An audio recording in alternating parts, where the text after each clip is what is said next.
Leo ni leo. Sema leo ni leo. Jimmy Gathu.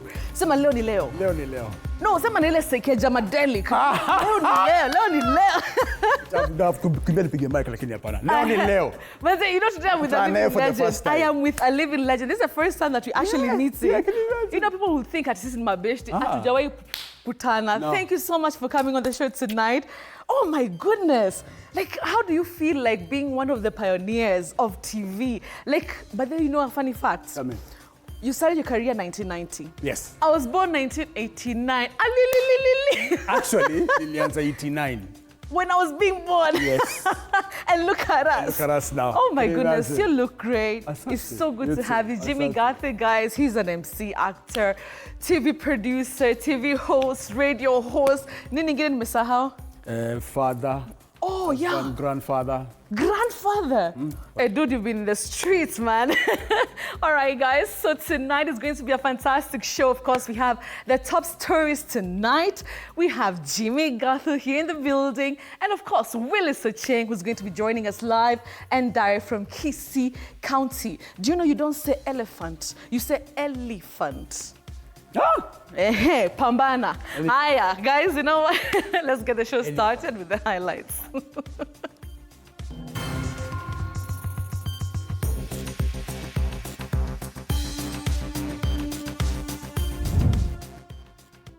Kenyatta National Hospital confirms that Kennedy Kalombo Tole, the suspect linked to the murder of a patient at the facility, was a former long-term patient who continued living on the premises even after his discharge. My client, who is the suspect in this matter, is very sickly, is chronically ill with 3 known chronic conditions. He doesn't seem mentally fit. Is disheveled. He has since been arrested and is set to be arraigned in court. Naivasha MP Jane Kihara appears before the Milimani Law Court to answer to charges of offensive conduct. She, however, doesn't take plea after her legal team objected to the charge sheet, claiming it failed to disclose any specific offense. Interior CS Kipchumba Murkomen issues a fresh directive to police, especially during protests, urging restraint and caution in the use of firearms. Well, thank you so much for joining us tonight on this Friday with me, Betty Kialo. Our sign and language interpreter tonight is Rhoda Nyamai. Let's begin with our top stories tonight. And Naivasha MP Jane Kihara was today released on a personal bond of 50,000 shillings after appearing before the Milimani Law Courts to face charges of offensive conduct likely to cause a breach of peace. Now, the charges stem from incidents earlier this month, and the court has now requested additional time to evaluate their merit. Ruga Eval has the details. In court, the legal battle between Jane Kihara's defense team and the Office of the Director of Public Prosecutions (ODPP) was marked by sharp exchanges and strategic rebuttals. Senior counsel Stephen Kalonzo Musyoka and advocate Ndegwa Njiru led the defense with assertive arguments, claiming the charges were not only politically motivated, but also legally flawed. We will be moving you, inviting you, not to allow the Honorable Jane Kihara to take the plea, because we believe this is nothing short of pure political persecution. They emphasized the absence of critical information in the charge sheet, such as the specific location of the alleged offense and the number of individuals involved, as grounds to question the prosecution's case. Section 94, subsection 1 must be brought within the armpits of Section 7 to the 6th schedule. On the other side, Prosecutor Victor Witi, representing the ODPP, stood firm in opposing the defense's motions, insisting that substance of the charges should be tested through witness testimony during trial. Then whether they are abusive, insulting, or threatening is to be determined in trial by way of evidence and forensic analysis. According to the prosecution, her statements, which reportedly mentioned President William Ruto by name, were intended to provoke a breach of the peace. During the hearing at the Milimani Law Court, Magistrate Ben Makehubi deferred the ruling, citing the need for additional time to assess the legitimacy of the charges. The case is scheduled for further mention on 29th of July. Jane Kihara's defense team argued that the charges were politically driven and legally groundless. They cited a 2016 High Court ruling in Robert Alai versus Attorney General, where Justice Chacha Mwita declared Section 132 of the Penal Code unconstitutional, asserting that the MP was being prosecuted under a statute no longer valid. The lawyers emphasized that her statements were protected by Article 33 of the Constitution on freedom of expression and urged the court to dismiss the case as a tactic to silence dissent, calling it a deliberate attempt to intimidate and silence political opposition. But what we are saying is that we are not going to be cowed. We'll go on with our meetings. We will go on within Mount Kenya and out Mount Kenya so that we can tell our people this government that we voted for is the one that has decided to crucify the honorable members and those people who believe in liberating this nation. Ruga Eval, TV 47.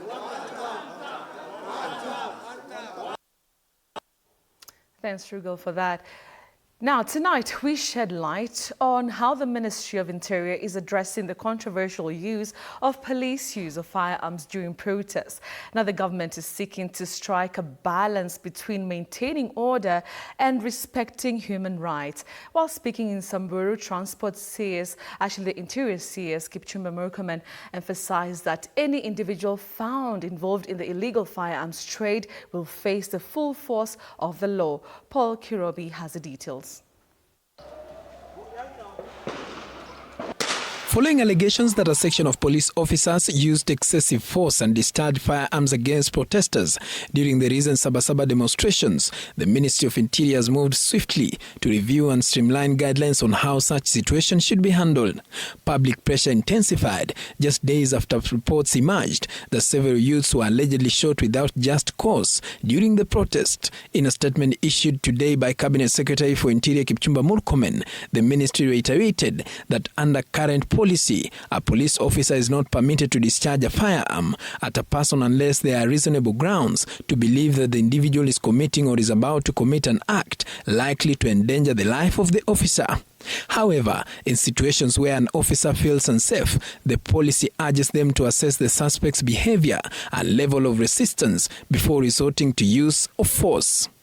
During the protest, many Kenyans expressed frustration and concern that the government may not deliver justice to the victims affected by police actions.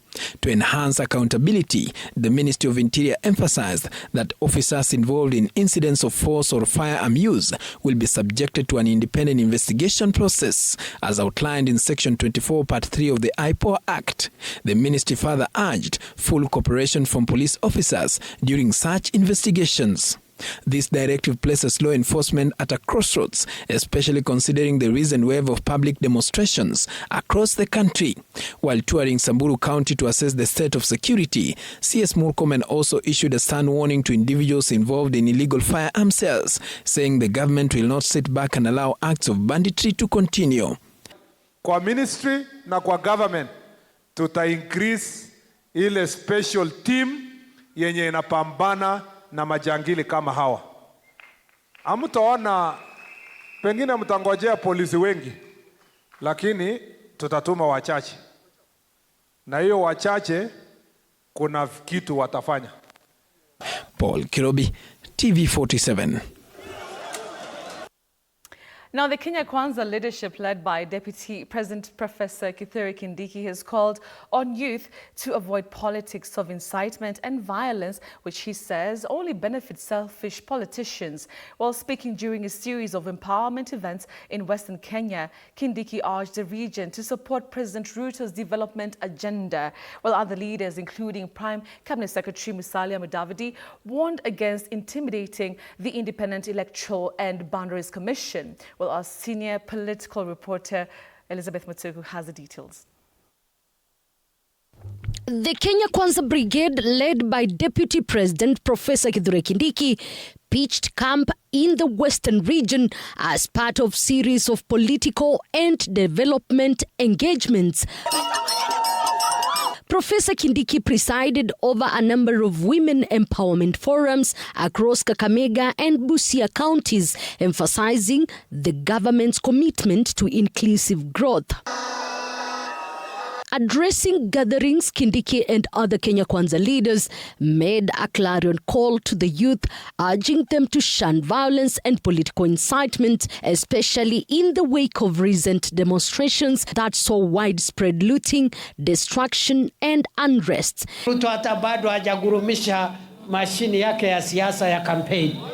Akiweka start hiyo gari ya campaign, hao watu wataona moto jameni. Wataona fire jameni, ama namna gani? Wewe nakuuliza. Sasa Rais Ruto ako na support ya mzee Raila, ako na support ya Musalia, ako na support wa Elta, ako na support ya sisi zote. Sasa hao watu watapitia wapi jameni? Si wataona moto? Ni fire si fire. Ni noma si noma. In a strongly worded statement, the leaders criticized former Deputy President Rigathi Gachagua and opposition figures, accusing them of promoting ethnic-based politics, a move they warned could threaten national unity. They maintained that 2027 general election must be won at a ballot, not through incitement. Wewe, kazi ya Ruto si kuiba kura. Kazi ya Ruto ni kutafuta kura kwa mwananchi kwa njia ya demokrasia na kupeana mwelekeo na uongozi kwa taifa. Kwa hivyo wewe kama una fikira za kuiba, tafadhali usiweke Ruto kwa fikira zako za kujaribu kuiba kura.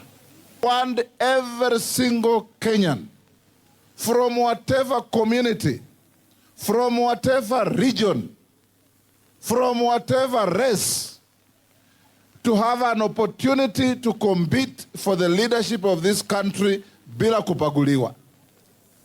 Nobody should have a sense of ownership, a sense of belonging, a sense of self-expectation ya kwamba kama si yeye hakuna mwingine. Kindiki also urged residents of the Western region to throw their weight behind President William Ruto, rallying them to support the government's efforts towards national unity and equitable development. Leo wale wanapiga kelele waendelee na kelele yao. Ama namna gani? Si unajua kuna timu ingine ya kupiga kelele? Iko na ukabila mingi na sarakasi. Awasaidia kina mama, awasaidii vijana, awajengi barabara, awaongei mambo ya stima, awaongei mambo ya masoko. Kazi yao kutoka asubuhi ni kelele, fitina, ukabila.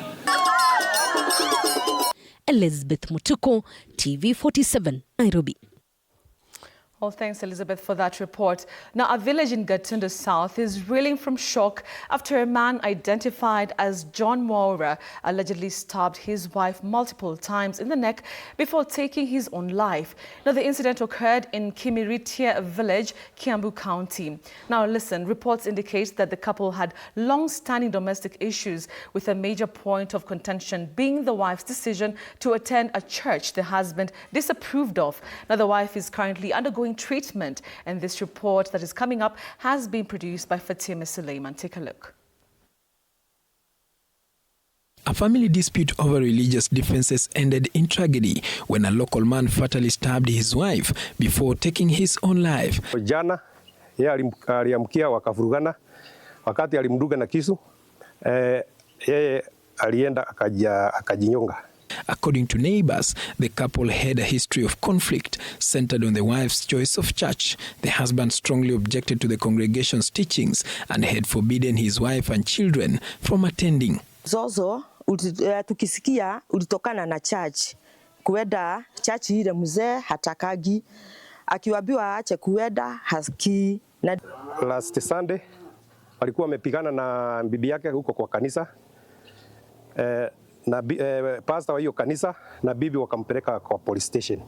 The children confirmed the escalating tension, revealing their father previously withheld school fees in protest of their church attendance, forcing them to temporarily leave school. Naenda church, New Life, nikahama. Babangu ametuacha juu ya church. Anisema mimi babangu alikosa kunilipia shule juu ya church. Following the murder-suicide, the orphaned children are appealing for community support as police investigate the incident. Wanisaidie kusoma, wanipeleke shule ndio niweze kusoma, sababu hiyo maneno imetuma nikuwe na mambo mingi kwa akili. Now, sorrow and outrage marked the final journey of 19-year-old Anthony Kariuki Wachira, a tourism student who died after being hit by a stray bullet during the Sabasaba protest in Naivasha. While friends, family and schoolmates gathered at his rural home in Nyamithi village, Subukia constituency, for an emotional burial ceremony. Take a look. A grieving mother, subdued by sorrow, bidding a farewell to her second-born son, Anthony Kariuki Wachira, who succumbed to gunshot wounds sustained during the Sabasaba Day protest.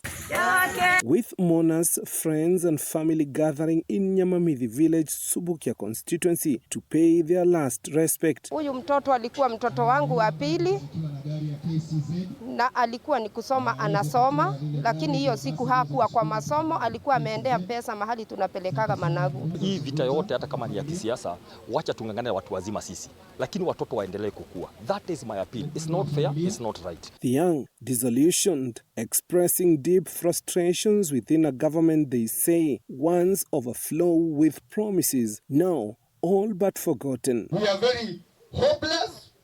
We are very because a 19-year-old boy lying here, it's very sad. Very, very sad indeed. This as a wave of shooting across the country has done sharp condemnation, especially from the youth like Anthony's peers who are visibly agitated. Sijasikia mtu yote kutoka kwa serikali anasema pole. They are not even remorseful. They don't care. Kama mliwatch news, mliona vile watoto walikuwa wanatoa machozi. Mtoto hata ajui kupiga kura ni kusema nini. But mtoto amefanya nini? Ameuawa. Tutazika watoto wangapi kwa hii country so that tuweze kuliberate this country. Anthony Kariuki, among several victims of the July 7th Sabasaba violence, was shot and later died in ICU at Naivasha Hospital. Mimi nilinyang'anywa haki yangu, hiyo sio haki, lakini ninaomba nipate haki yangu. Sababu huyu mtoto nilikuwa natarajia mengi kutoka kwake. Willie Dennis Njiru, TV47 from Subukia in Nakuru County.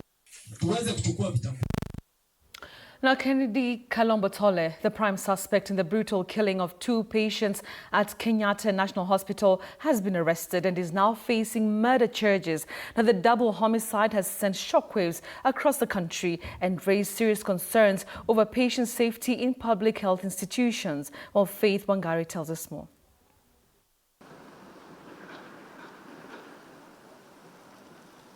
Investigations into the gruesome double murder at Kenyatta National Hospital are still unfolding like a chilling misery, with the main suspect, Kennedy Kalombotole, behind bars at Kilimani Police Station, waiting for justice to tip.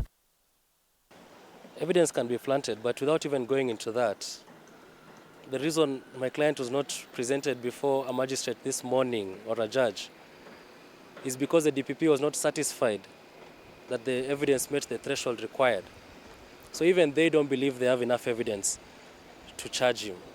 So why hold him?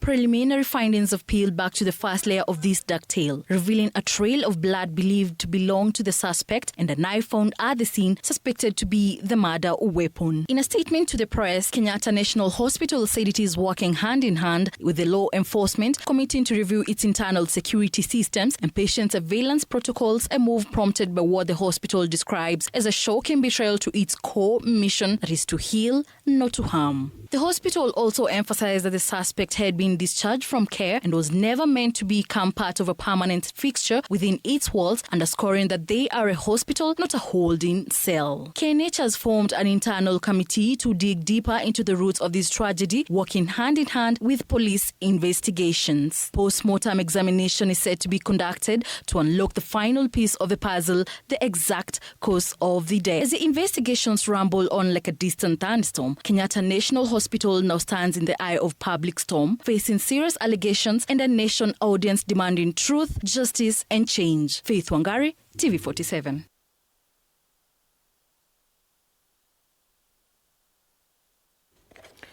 Well, tonight, the Independent Electoral and Boundaries Commission, IEBC, has said the commission will uphold the rule of law in executing its mandate. Now, IEBC Chairman Erastus Ethekon, who is scheduled to hold his first media conference on Saturday, says the new commission will lead with transparency, fairness and courage amid a political standoff between the opposition and the government on rigging claims. Apollo Kamau reports.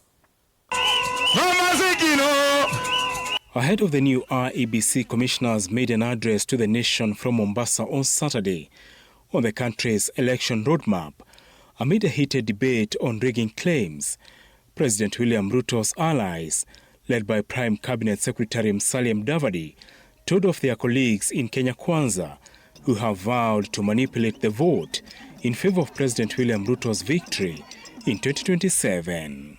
Wale wanasiasa, hata wale wanaongea wakiwa kwa mrengo wetu, wanasema ati kura ya Ruto itaibwa. Muwache kuzungumza upuzi. Ruto hataiba kura. Ruto atapigiwa kura halali ya kushinda. The new IEBC, which has kicked off its tenure at a disadvantage due to a backlog of pending electoral assignments, has moved in to allay rigging fears, with IEBC Chair Erastus Ethekon saying the commission will uphold the rule of law in executing its mandate. Let us stop casting doubt in the integrity of IEBC. IEBC will conduct a free and fair election, and IEBC will not allow stealing. And President Ruto is not going to steal the votes. And President Ruto has not assigned anybody to steal the votes. President Ruto is going to win democratically kupitia kwa hiari ya wananchi. Tuache hii siasa duni. Ruto's allies, among them Wajir woman Representative Fatuma Jehu, Kapseret MP Oscar Sudi, Tiati MP William Kamket, Dadaab MP Farama Alim, and Baringo North MP Francis Makilap have declared Ruto will return for a second term in office through legal means or manipulation of the vote at the ballot. We want to ask IEBC, we must now see you swinging in action. We will do a petition against those members who have made those reckless statements. We've seen personal aides of the president insinuating that they will steal elections come 2027. Ahead of the much anticipated by-elections, Mudavadi slammed former DP Rigathi Gachagua, whose party DCP has announced lawyer Edgar Busiega as the party aspirant in the Malava by-election. Sasa wewe unaona vizuri kwamba huyu jamaa is impeached. Ametolewa, is impeached. Na wewe ati unaenda kujiunga na chama yake. Ndewa he. Inawezekana kweli? All eyes are on IEBC on Saturday on whether it will set the date for the 22 pending by-elections. Apol Kamau, TV47. All right, let's now turn our focus to some business news. And a major workshop organized by the Kenya Agricultural Students Association, the University of Nairobi and Elgon Kenya Limited is helping to bridge the gap between what students learn in class and what the agricultural industry needs on the ground. Now held under the theme Strengthening Partnerships Between Academia and Industry, the workshop focused on mentorship, practical training and preparing students for real jobs in agriculture. While speaking during the event, the speakers pushed for more hands-on learning in universities while students got the chance to share their views on how to make agriculture more relevant and exciting for the new generation. But all I can say now with the First Lady, MC. So ladies and gentlemen.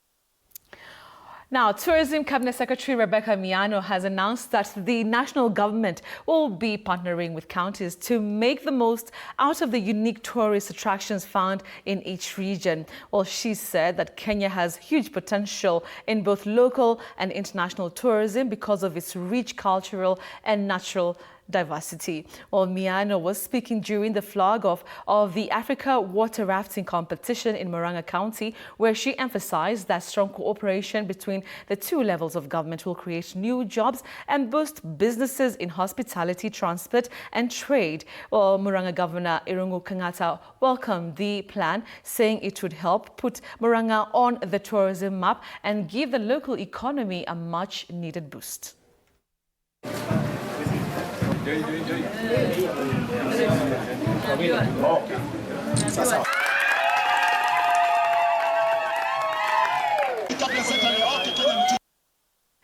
All right, now Old Mutual has teamed up with the Architectural Association of Kenya, AAK, to offer professional indemnity insurance to over 5,000 licensed architects and engineers. Well, this special cover is designed to protect professionals in case of mistakes, negligence, or failure to meet expected standards while doing their work. Now, during the MOU signing ceremony, Old Mutual General Insurance Kenya Managing Director Japheth Ogalo said the partnership would help professionals manage risks specific to the field. Now, the customized insurance plans are expected to boost confidence, improve accountability, and strengthen industry standards within the built environment sector in Kenya.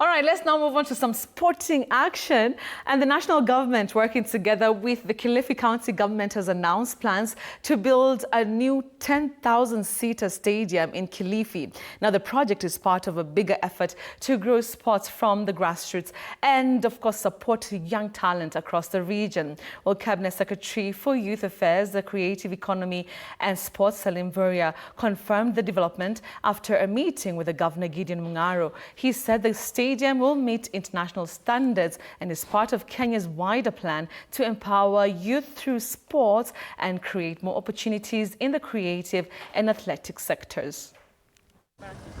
Ushirikiano kati ya serikali ya kitaifa na serikali ya kaunti ya Kilifi.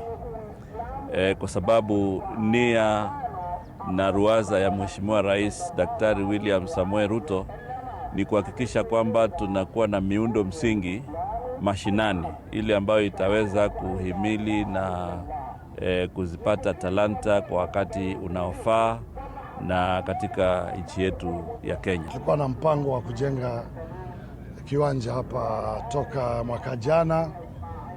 Tulikuwa tuanze, tumekuwa na changamoto hapa na pale kwa sababu ya kandarasi, lakini Mungu ametuajalia kwamba hiyo kuchelewa kandarasi. Sasa waziri tulikuwa na yeye mwezi uliopita, juzi hapa nikiwa kwa mazishi, na akasema ile malengo yenu nataka tuyapige jeki kama serikali ya kitaifa. All right, so ladies and gents, seems like somebody has completely just come onto my news set. Jimmy Gathu, again, I know, again. It's exciting to have you here. Last time I did this was in 2012. 2012? Yeah. Hey, old is gold, bro. 2012 is in the red news. Can you imagine? 2012? 2012, yeah. 2012, that's a lot of years ago. All right, do you want to read this news story with me, the next one? Let me see if I remember. Okay, this one? This one? So you know it's full stop for full stop. So you know how we go. Do you want to start? Okay, let's go. Okay, let's go. Harambee Stars are set to leave for Arusha on Saturday morning ahead of the Kikafa Four Nations tournament, where they will open their campaign against familiar regional rivals, the Uganda Cranes, on Monday. All right, now this tournament is a key part of Kenya's build-up to the 2024 Africa Nations Championship CHAN, which kicks off on August 2nd. The team hopes to use the friendly competition to sharpen tactics, test combinations, and boost morale before heading into the Continental Showdown.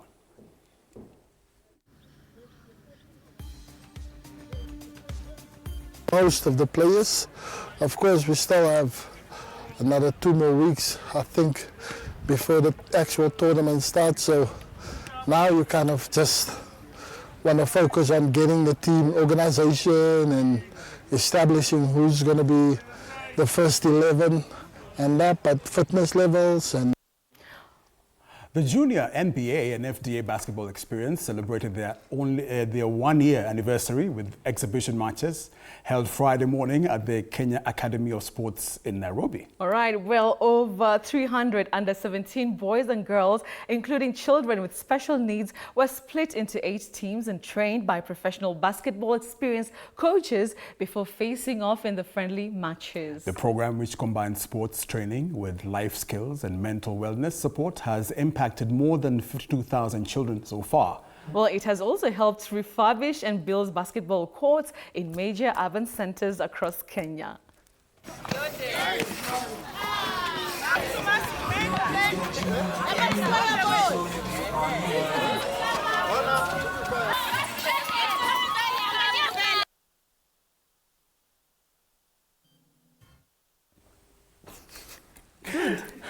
Nairobi is set to host the second season of the National Boxing Series on Saturday at Charter Hall, with action kicking off at about 7 p.m. All right, now organized by Milk Boxing Promotions, the event aims to unearth and nurture boxing talent from across the country. Among the fighters expected to headline the bouts are Daniel Wanyonyi, Daniel Owino, Omar Karanja, Dennis Ashley Lawrence Owino, and Frederick Omondi.